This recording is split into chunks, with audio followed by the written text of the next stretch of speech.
Hello,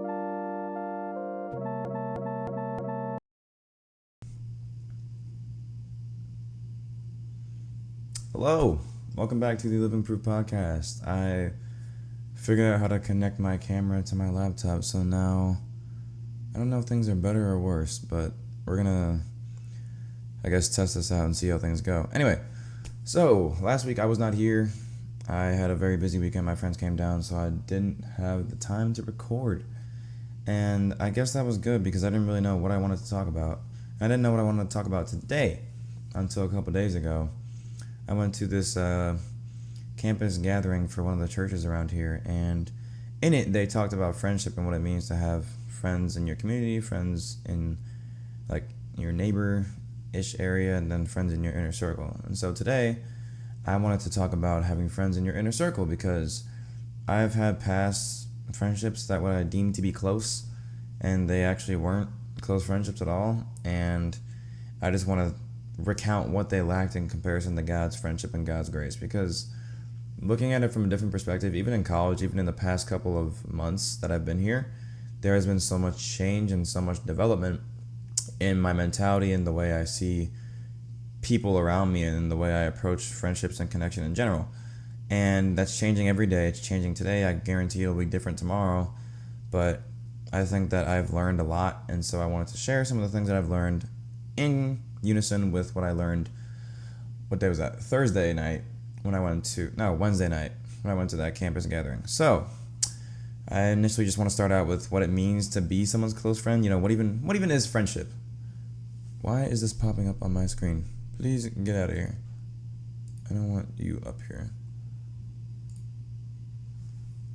Anyway. Oh, my frames. Because everything on the planet is opening right now. Give me a second, guys. I'm so sorry. My laptop just restarted, and when it restarts, it takes 50 million things and opens them all at once. And so, yep, there's one more. Spotify, get out of here. All right. Should be good now, even though my frames are still buggy. But, yeah. So, that was too... Let me turn that down a little bit. All right, so, yeah, what even is friendship? What does it mean to be someone's friend? And I think Google definition, as I start off always, the state of knowing someone and having a bond of a mutual affection with someone, typically exclusive of sexual or family relations. And I think this definition has 3 things that are involved in it and 3 things that are not involved in it, which I thought was involved in friendship growing up. And so we're going to dive into these 3 points that I have and the 3 contrasts that I've experienced in my life. So the first thing that this friendship definition involves is the state of a person knowing someone. So I guess the first point would be knowing somebody or knowing the individual you're trying to be friends with, right? I used to have many people that I thought were friends that I would have considered them friends, but I didn't really know a lot about them.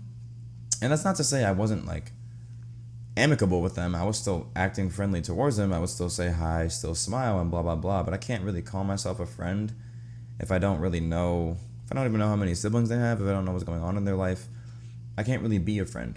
I can't really understand who they are and what they are on a personal level if I have not broken the boundaries of a social level and gotten to that personal level, right?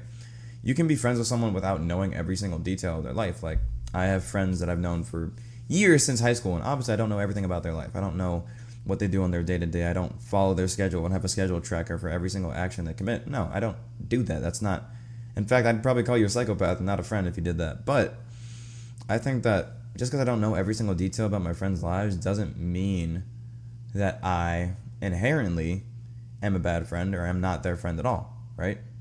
But I can't say that I'm someone's friend if I didn't even know them well enough to be able to hang out on the regular, right? I didn't even know some of these people well enough to say, hey, you want to hang out sometime or come over to my place or blah, blah, blah.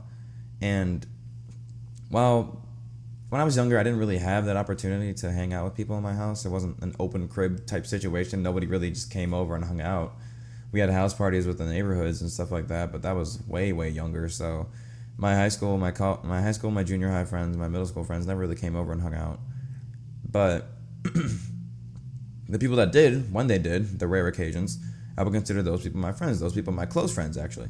because they knew who I was. They knew what went on behind the scenes when I chose to tell them. They knew me on a personal level, and we hung out on the regular. Like, we knew each other. We knew what went on in our lives. We knew certain things about each other that wouldn't really just be shared to the open public. So I could say those people were in fact friends. But friendship's not really just about, I guess, knowing somebody, so to speak, right? To know somebody is to be able to understand where they're coming from and to communicate with them on a deeper level. I think just being there to make them laugh is not anything related to a deep level. And for me, that was my friendships growing up. I had a couple guys that I would make laugh more than others, and we would tell jokes more than others, and we would hang out with each other more than others, and that would be considered my close friends. But even then, them or the people I didn't do that with, that I would just make laugh every now and then, those people I didn't have a connection with that was deep enough to even be established to be in the semi-personal realm. Like, they didn't know what was going on at home. They didn't know that I went home to my father, and I was scared because every time I did make them laugh, I got in trouble, and I went home to my dad and my mom, and they would be upset with me because I got in trouble, when in reality I was just trying to make people laugh, and it was the consequences of my actions. They didn't know about that. I never told them that. They never knew what went on after I left the school. I was just a school presence, and they were a school presence, and that was it. We were friends. We were friends by association, friends by proximity, right? We didn't actually hang out with each other. And that was something that was talked about at the core gathering on Wednesday. Some friendships you have, you were just obligated to by proximity. You happen to be close to them, and so they're your friends. They are part of your quote-unquote community, right? And these would be the people in my classes. These would be the people in my I guess these would be the people at church as well. These would be the people that I see on the day-to-day, that I pass by, stop by, talk to. But they're not in my inner circle because I see them by proximity. That's the only way I interact with them. I don't interact with them outside of that by convenience, by association. So I can't really say that I'm close, deep friends with any of them, because there is nothing outside of the circumstances we happen to fall into that makes us connect with each other. And so I was younger trying to make people laugh, and because I was at school trying to make people laugh, and I made those people laugh, they were friends by proximity. They weren't my friends outside of school because they didn't text me outside of school. They didn't ask me to hang out outside of school. They didn't choose to be there for me outside of school. And did I choose to be there for them outside of school? No. And that's my fault as well. Like, it's not just a one-way street, which I'll get to later. But like I was saying, just being there to make people laugh is not enough to consider them friends on a deep level, let alone not enough to consider them part of your inner circle, right? Galatians 1:10 says, am I now trying to please people? If I were still trying to please people, I would not be a servant of Christ, right? And so this resonates at home with me because obviously growing up trying to make people laugh, I was a people pleaser. And I talk about this a lot, but I don't think people know how much it impacted me, to the point where I would try to be in everybody's friend group and be everybody's friend for the purpose of making everybody laugh, because I wanted to be liked by everybody. And so I literally tried to make everybody my friend and tried to be on the side of every single person. And it was, obviously that's impossible. That is not realistic. That is not something that anybody should try and pursue, because if you try and pursue being friends with everybody, it eventually makes you friends with nobody, right? 1 Thessalonians chapter 2 verses 4 through 6 say, for we speak as messengers approved by God to be entrusted with the good news. Our purpose is to please God, not the people. He alone examines the motives of our hearts. Never once did we try to win you with flattery, as you well know. And God is our witness that we were not pretending to be your friends just to get your money. As for human praise, we have never sought it from you or anyone else. And even in this section, Paul is pretty boldly claiming that he's not trying to seek these people out. He's not trying to please them with flattery. He's not trying to win them over with money. He's not trying to get their praise. He's only concerned with what God is thinking and what God thinks about their hearts, how he examines their hearts, right? And so in relation to me, in relation to anybody who's trying to pursue the liking of others, or being liked by others, or pleasing others, we should take a look at these verses, because at the end of the day, we can't please man and please God, because man is of this world. God is not of this world. So that's two very contradicting concepts that are trying to live in the same realm. That's just not possible. And so if I had to choose to be friends with the world or be friends with God, I'd have to choose to be friends with God. And that means that the friendships that I have they have to be not only aligned with Christ, but they have to be intentional to the point of, I can't be trying to make everybody laugh. That's not how a friendship works. A friendship is not trying to make God smile 24/7. That is not our friendship with God. God's not here to only feel good about us doing good things, right? We're here to have a connection with him. We're here to have a relationship with him. And that comes with pains, that comes with arguments, that comes with disagreements, and that comes with our will submitting to his, right? Obviously, friendships in this life, you're going to have to compromise with people. You're going to have disagreements. You're going to have fights. And you're going to have those hard conversations. And so if I were just trying to make people smile and I saw a hard conversation coming up, I would consider that person not my friend from that mentality. And that's not exactly what friendship is. Friendship isn't just making people feel good and giddy all the time, you know? It's trying to get through those hard topics, trying to get through those hard conversations, because that's what develops your character. James talks about how, when we persevere through those trials, it builds up our character, which builds up our faith in God, right? We can't go through life without trials, because that will not develop our character. That will not develop perseverance through faith. And so when we try to avoid these conversations, when we try to avoid anything hard and anything difficult in any friendship, it doesn't grow. It doesn't develop. It just remains surface level. And that's not friendship. And so tying in with that first point, to know somebody, knowing somebody is going a level deeper, going a level past the surface of just happy, giddy, honeymoon phasing friendship, right? It's going deep beneath the surface and seeing, maybe we have some disagreements. Maybe there are core things about me and core things about you that aren't exactly, the same, but we can agree to disagree and still come to a conclusion because we love each other and care for each other that much that our opinions do not come over, I guess, our feelings of trying to be comfortable and trying to be happy do not precede our desire for one person or another person to know Christ and to develop and to grow and mature, right? Friendship isn't saying what everybody wants to hear. It's being close enough to be able to gently and lovingly say to these people what they need to hear, right? And so, I don't know why I did. I used to only want friends that agree with everything I said, and I never wanted to hear a no out of anybody's mouth. It was probably because I heard so many no's out of my parents' mouth, and this is like me revealing like why I am the way I am. I hate confrontation, and I hate with a passion getting told no by anybody. Not even like just people in general, like not even specific people, anybody telling me no will like drop something in my heart. And I know that's probably a normal thing for people that they don't want to hear no's, but like for me, I feel like it's so much worse that I will literally avoid talking with people because I know they're going to say no or feel like they're going to say no. So I avoid the conversation entirely. And I would say that sometimes when I have friends that I avoid conversations with, that isn't me being caring, that isn't me being loving, that isn't me thinking of them first. It's me thinking of my own pleasure and my own satisfaction first. And so when I think about that, when I think, oh, I'm going to be uncomfortable if I put myself in a situation where they have to say no, so I'm just not going to do that, then that's preserving my comfort over that conversation that could help them develop and help them grow. And that's not being a true friend. And so I think, friendship is, it's lovingly and gently correcting someone so that they can hear what they need to hear. And this comes with being close enough. Dang, it got dark. This comes with being close enough to know somebody and close enough to really understand where it is they're coming from, right? I can't tell somebody that what they're doing is wrong and what they're doing is right and have it not seem like judgment if I don't have a personal relationship with them. And that's not me saying that because, I think that you can only judge somebody if you know them. No. You only can correct someone in love and gentleness if you have a personal relationship with them and know them on that deeper level. You can't know everything about someone's life, or you can't correct them accurately without knowing them on a deeper level, because you don't know what goes on in their day-to-day. I can't go up to a stranger and say, why are you smoking? You shouldn't be smoking. Oh my gosh, God says not to defile your body because it's a temple, blah, blah, blah. I don't know them. They don't know me. So saying that is just going to seem like judgment. It's just going to come off as like, what do you know about my life? You're just throwing shade around for no reason. And that's exactly what it seems like when friends that we have that we aren't close with, that don't know us on that personal level, they perceive our words as that judgment, as that you don't know me, you don't know my life, so why are you trying to throw these words at me, these accusations at me?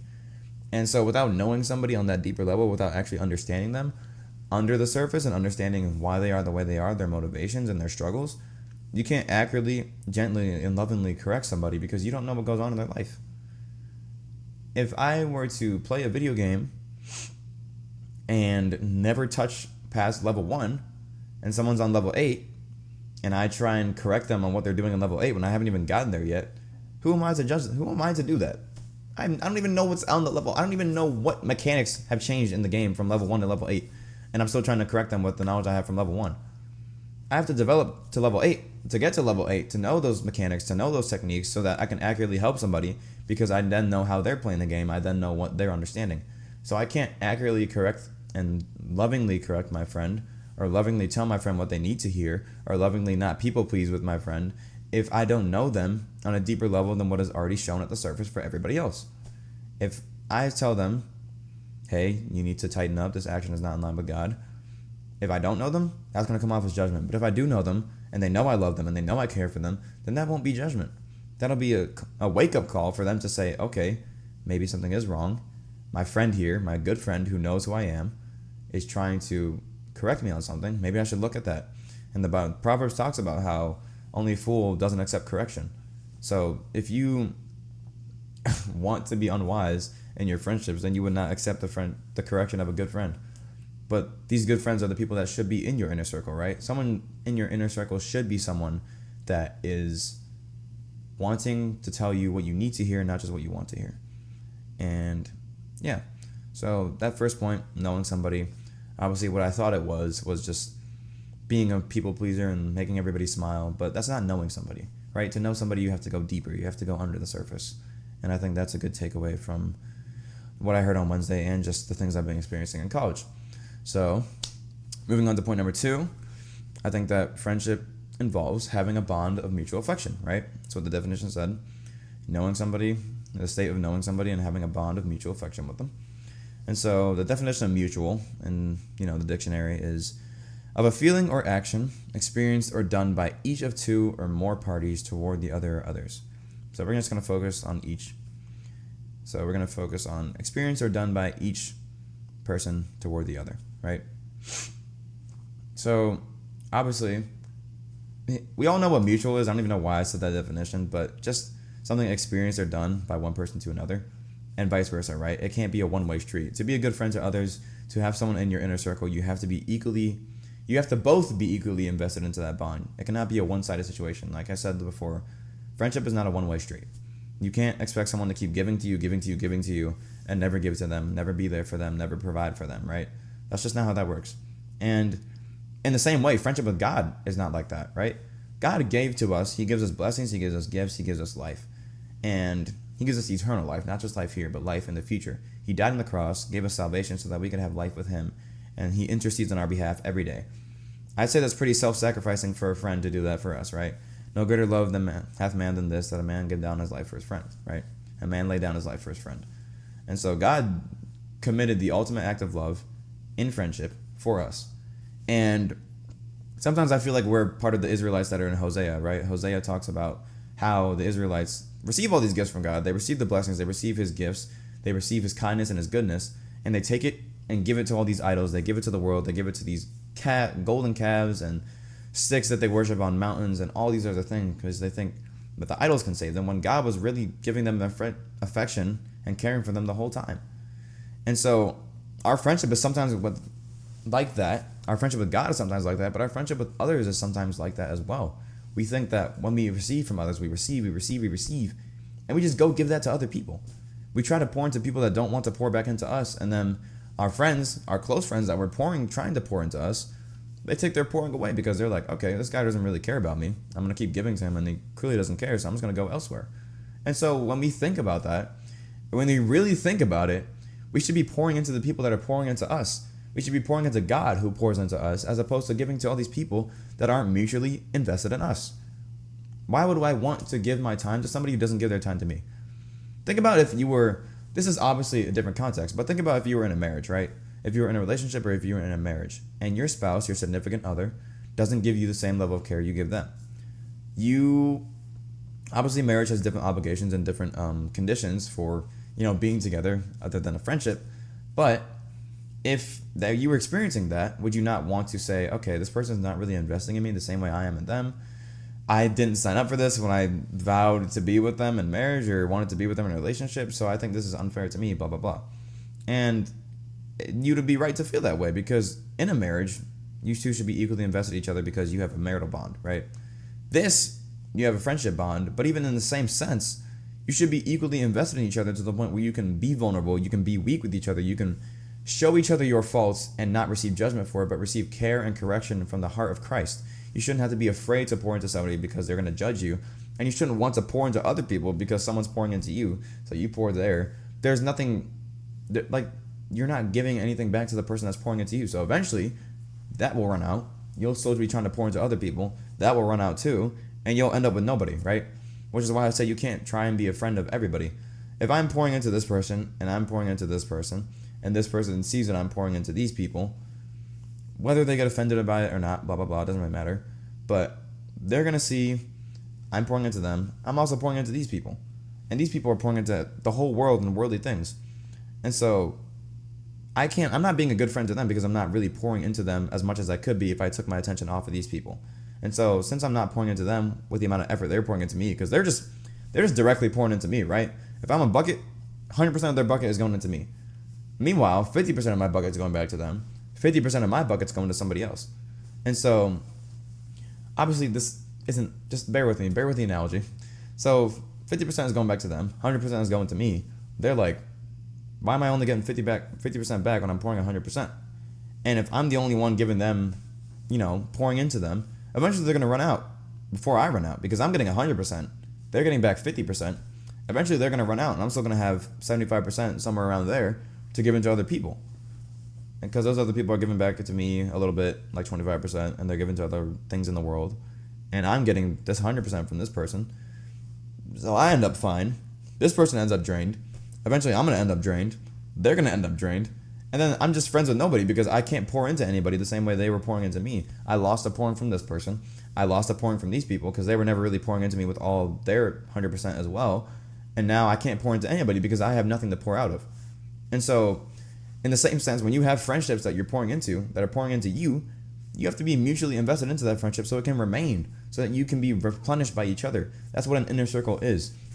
I think one of the points from Wednesday was that an inner circle exists so that we can communicate, we can commune with the few to kind of be in community with the many, right? And so these few exist not for the purpose of pushing each other, not for the purpose of like just taking what they have and then giving it to other people. No, we revitalize each other in this inner circle so that we can go evangelize to other people around us. We can go be a light to our community. But at the end of the day, we come back and we recharge with each other, right? This camera that I'm recording with right now, it has a battery, obviously. And every night when I come home after I've used it, whether I've used it or not, I plug that camera battery in and I leave it overnight so I can wake up the next day and use it. Because even if I use the battery a little bit that day, it doesn't matter how much battery I've used that day. I may use it 100%, 75%, 50% the next day. And if it's at 50% today, obviously I can't use it 100% the next day or 75% or even 50. I have to use it at 49 or blah, blah, blah. And so I can't pour into my hobby of photography if I don't have my camera at full charge, right? It's the same sense. I can't pour into my community. I can't pour into being a light for my campus, for the people around me, if I do not recharge with the people in my inner circle day by day. And so I think that when you're thinking about your inner circle and who you have in that inner circle, think about the people that revitalize you, the people that when you hang out with, it doesn't feel like you're drained, but it feels like you're being charged up. You're being replenished instead of replenishing others and losing replenishment yourself, right?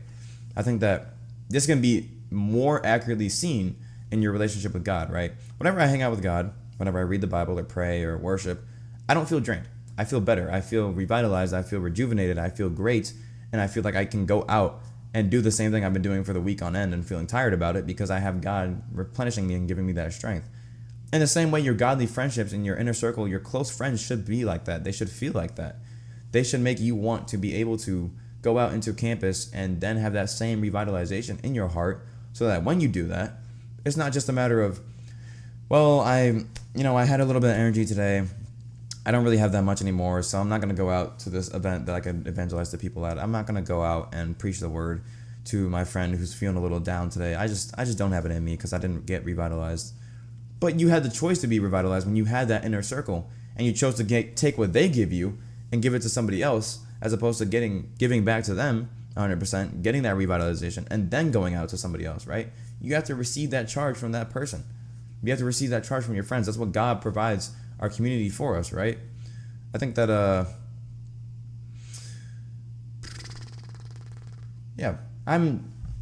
this ties into it a little bit, and I think that when I was younger, I thought that I could just be someone's one-sided friend. I thought that I could pour into somebody 100%, and that would make them want to pour into me. But one, it wasn't the right people to pour into, and two, actions aren't really what defines friendship. Like, actions speak louder than words, yes, but I could really like be so kind and jubilant and happy around somebody, but hate their guts and turn around and badmouth them all the time behind their back. They're only seeing the actions that I'm nice to them and blah blah blah, but obviously my actions elsewhere determine that elsewhere. So actions aren't necessarily indicative of your friendship at the moment you see them, because they can be fake towards you the entire time and really hate you behind their back.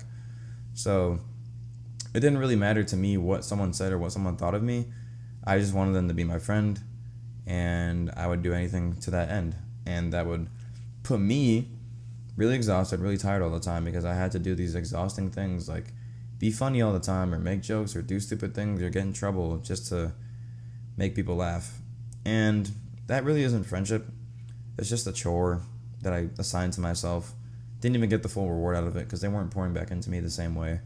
But I did it anyway because I thought that the one-sidedness was friendship enough. It really wasn't. And I realized that when I actually made true friends in high school. And those friends stuck with me through my mistakes. They stuck with me through my choices. They stuck with me through my pain. And those were the friends I could really rely on, and I still talk to today. So friendship requires mutual sacrifice, mutual commitment, mutual vulnerability, and mutual care. You cannot care for somebody one-sidedly and call it a friendship. That's not a friendship.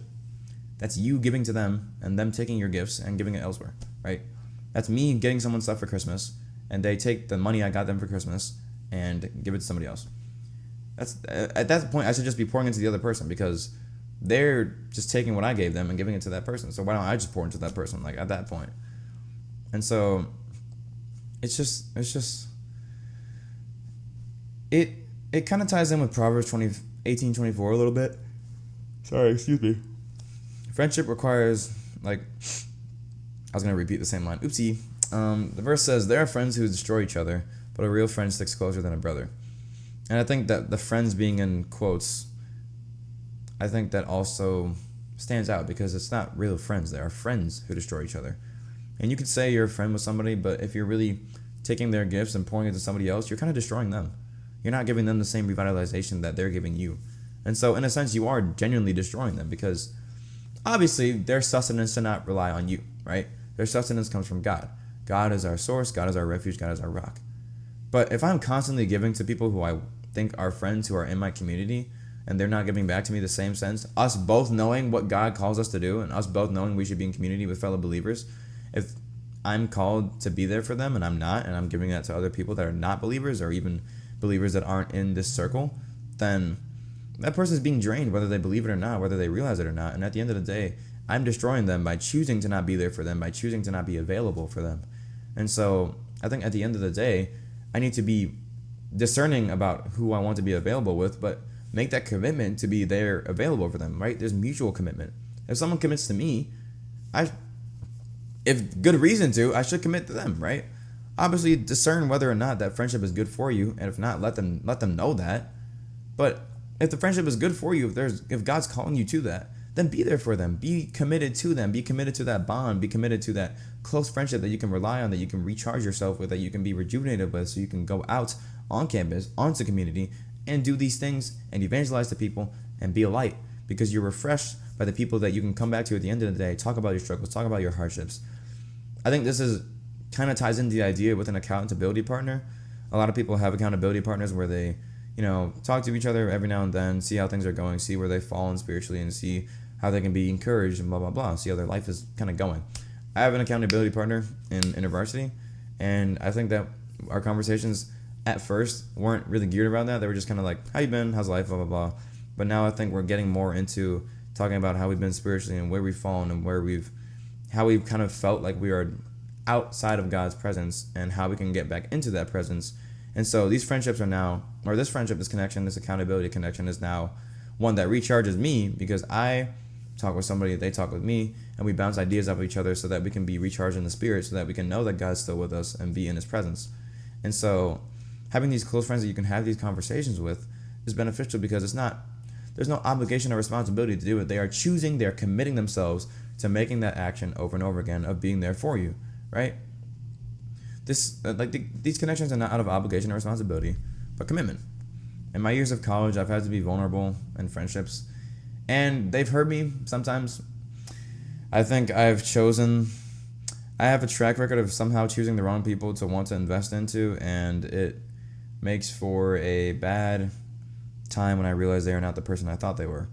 But I think there is joy in that, because I've eventually found the people that I know who they are, that they are real, they are genuine, and I can have a mutual bond and mutual trust with them because they have shown me who they really are, right? The people that I lost, the people that weren't my friends, or the people that I've got hurt by being vulnerable, they didn't show me who they were until I was already open. I was already showing who I was, and I kind of got stabbed for it, right?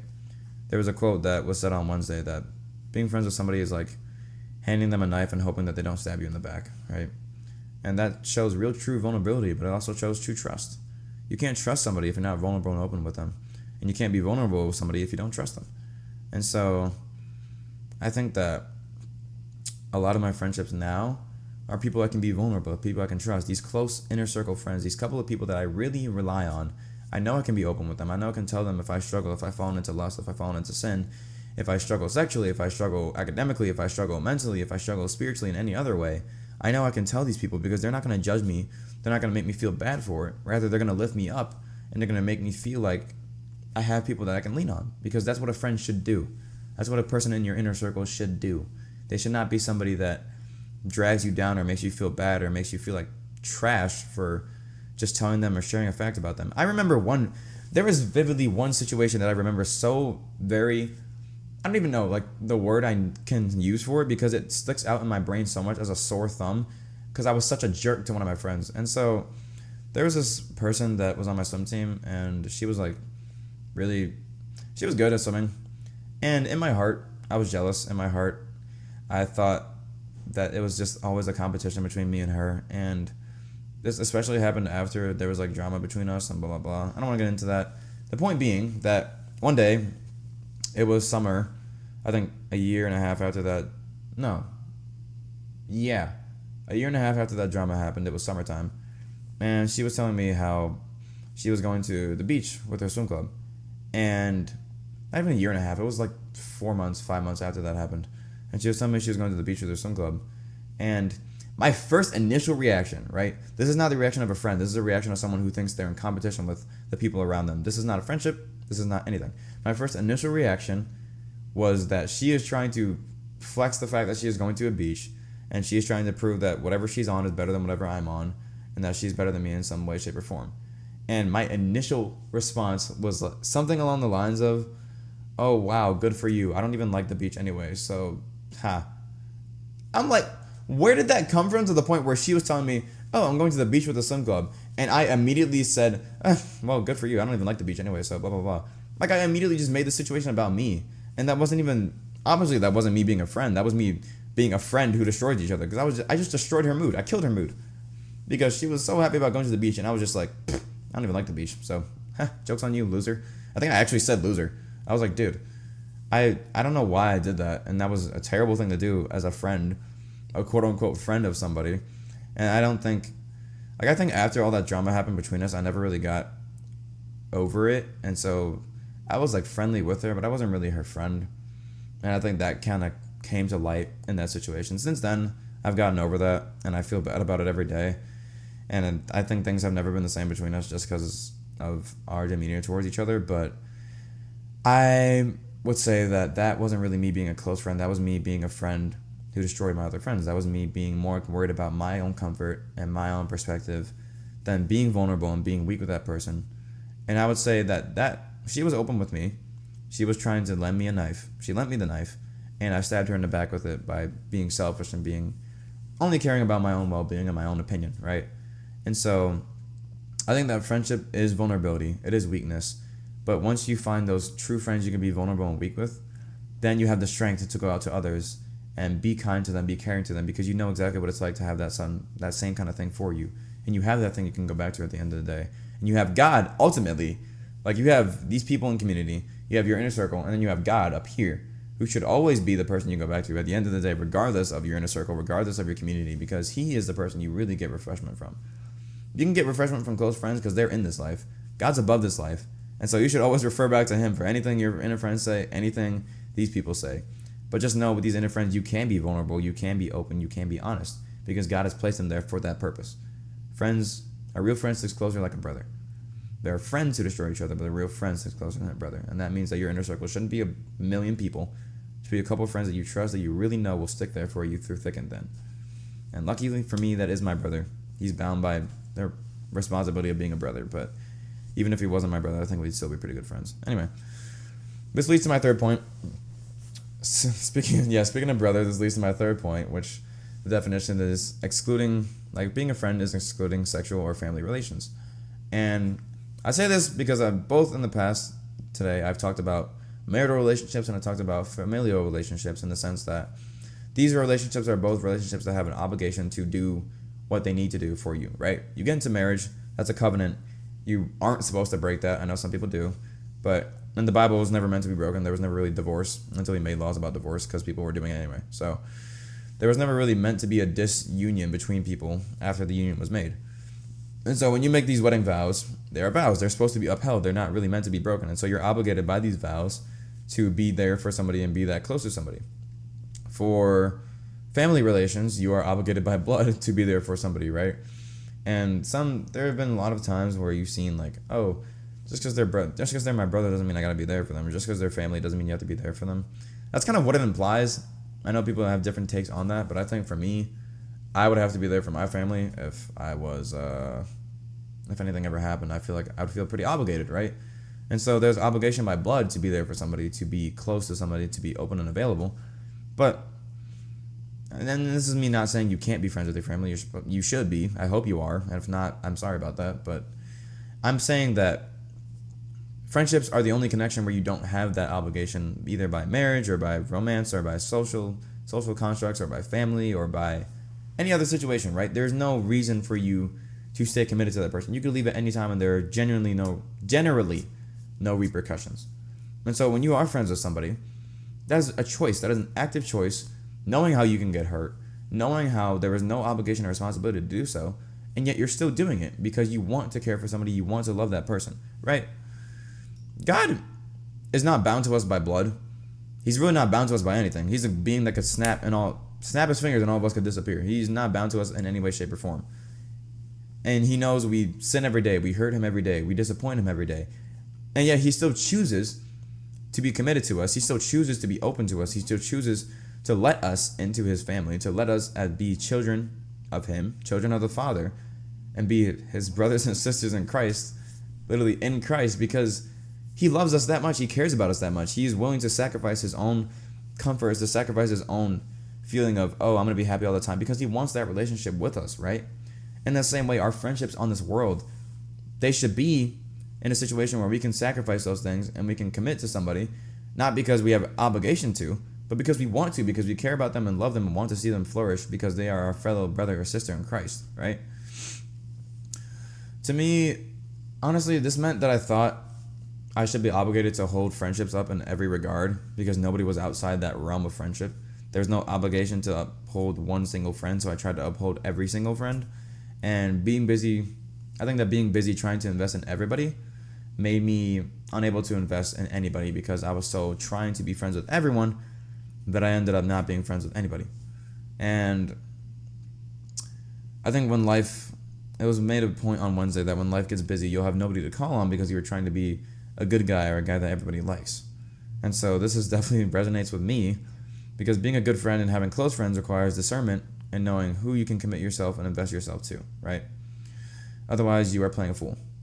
And I say that because Matthew 6:24 says, "No one can serve two masters, for you will hate one and love the other. You will be devoted to one and despise the other. You cannot serve God and be a slave to money." And yes, this says it relates to money, but I think the ultimate construct here is that it's relating to obeying God, serving God, and disobeying God, serving anything else. And so having two masters, serving yourself and serving God, you can't do that. And I say serving yourself because when you're people pleasing for other people, when you're trying to be friends with everybody, you're trying to serve yourself. You're trying to serve your own things and not be disliked by any single person. That is a selfish mindset. Because God, the creator of the universe, the literal savior of the world, the savior of the world, mind you, was hated by people around him, was disliked by some people. So if a perfect being, if the greatest and most good thing to ever come across this planet was persecuted by the people around him, what makes you think that you can be friends with everybody and still be living for Christ? What makes you think that you can be a perfect being, be perfect like Christ is perfect, as Matthew 5:47 says, or 5:46, and still try and be there for everybody? You can't. You cannot be on everybody's good side, be on good terms with everybody, and serve God. It's impossible. It's literally impossible. And I wrote this down. I don't know where. I feel like this is from somewhere, but you'll be like a tree in the wind, flowing with whatever comes along into your life, right? God doesn't want lukewarmness like that. He wants your full commitment. And since he is a true friend, you should be able to expect that and express that same intentional commitment to others, right? I don't want a friend that just flakes with whatever.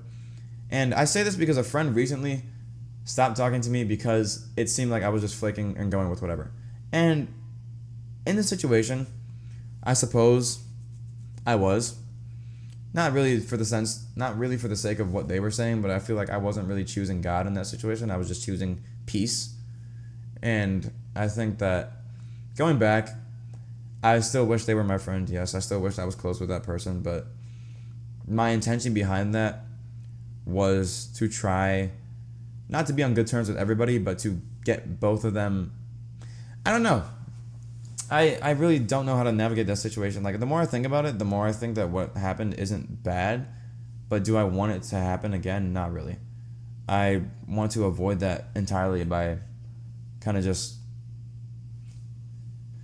being committed to the right people at the right time and not being lukewarm with God. I think being lukewarm with God and being lukewarm with my boundaries caused me to end up in that situation in the first place. And so I think going into future friendships and going into connections in general, I think that being confident in the boundaries I set up and being confident in who I should make my friend and the discernment that God has given me is a way to avoid that, because then I'm not really worried about what other people are saying or what other people are thinking. I'm worried about what God is saying, what he already said about my situation, what he thinks, and that will cause me to be better off. Why do I look blurry? Yo, my frames are cooked, bro. Oh my gosh, my frames are cooked. I also have to do a lot of decibel compensation or audio compensation for this, bro. My compression needs to go up because I didn't do it and my audios are peaking in the red zone. That's not good. Anyway, sorry, random tangent. But my point is that since God's a true friend, you can expect the same level of commitment that he shows us from other people, right? And I want to hit that person up again and apologize and try and make things right. But even then, I feel like that goes in line with trying to make everybody my friend. And yes, I was wrong in some sense. And yes, I apologize in some sense. And yes, I stood my ground in some sense. I feel like I did everything in some sense, but I wasn't firm enough to the point where I don't know. I cannot, like, I don't know what words I'm trying to say. I don't know what I would change about the situation if I could change anything. There's nothing I really,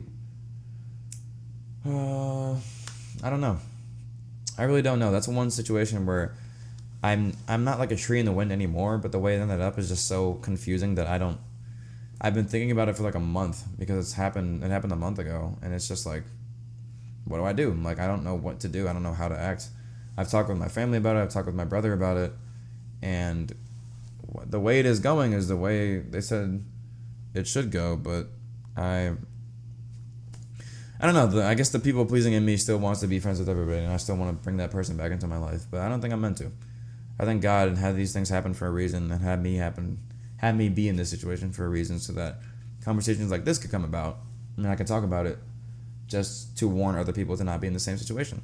You know, make your commitments known. Commit to your friends. Commit to your inner circle, so that you are not ending up in a situation where you're friends with on good terms with nobody because you tried to be friends with everybody, right? And so, yeah, my main point today is that friendship requires sacrifice, vulnerability, and commitment, but that is because Jesus set that example for us, so we can have confidence in living the same way. And so I encourage you today to have confidence in your friendships, whether it's your community or your inner circle. When you're making that inner circle, be intentional about it. Be intentional about being committed to those people, to be a revitalization for them, to be able to bounce ideas off of them and have them bounce ideas off of you, to be recharged from them as they are recharged from you.